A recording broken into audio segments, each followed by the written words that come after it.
busy is good. Wala naman pinakamahalaga dyan, hindi ako nawawala ng oras sa aking pamilya. Yun naman yung pinakamahalaga dyan. And nagagampanan ko yung mga tungkulin ko properly, na walang naaapektuhan. At syempre, nagagawa ko lahat ng yon na masaya ako. Kasi syempre, I really love what I do. I love my job here in the network. Lahat ng ginagawa ko ay talagang passionate ako about, and lahat yon. So okay siya so far because syempre it's very very fulfilling na maikwento yung mga bagay na ito, especially through Amazing Earth. Fulfilling din na gumanap sa ibang mga roles. Although siguro feeling ko nagkataon lang na nagkasabay-sabay talaga, pero kung manonood ka naman, hindi mo naman siguro may yun dahil iba-iba rin naman yung mga nanonood ng drama, iba yung nanonood ng ganitong show. Although sana lahat panoorin nila. Yes! Di ba mga friends?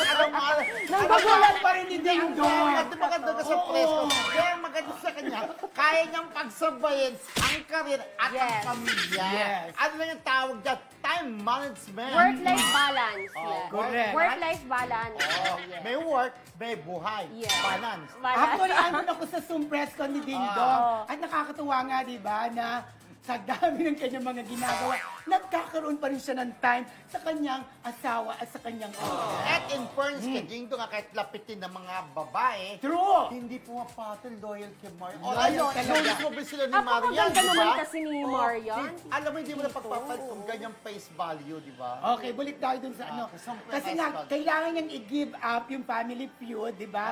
Para sa kanyang taping sa Royal Blood. Yeah. Tapos, ayan, meron pa siyang Amazing Earth. At may pelikula pa siya. Pero, eto pa rin ang sinabi ni Ding Dong. Kung may mga opportunity pa raw na darating, ay susunggaban pa rin daw Oo, kasi niya. because I love my work. Sabi nga, di ba? Naku, parang payaman ng payaman to si Ding Dong. Oo, mayaman na talaga. Ano May kaya? bahay nga sa Laguna eh, di ba? Oo, may bagong bahay. May bagong bahay sa Laguna, sabi niya. Ikaw, daling ka rin doon. Si Ding Dong. Pero parang kay Ding Dong, yan ang loyal yan kay Marian. Nakakatawa si Ding Dong. Oo, at saka ang cute ng mga anak niya, di Oh, ba? artist tayo, si Oo, Siggy, si si Sia, no? Dahil Tsaka, lalaking gwapo. Nakakatuwa ang family nila, no? Role model. Correct. Di ba? Totoo, parang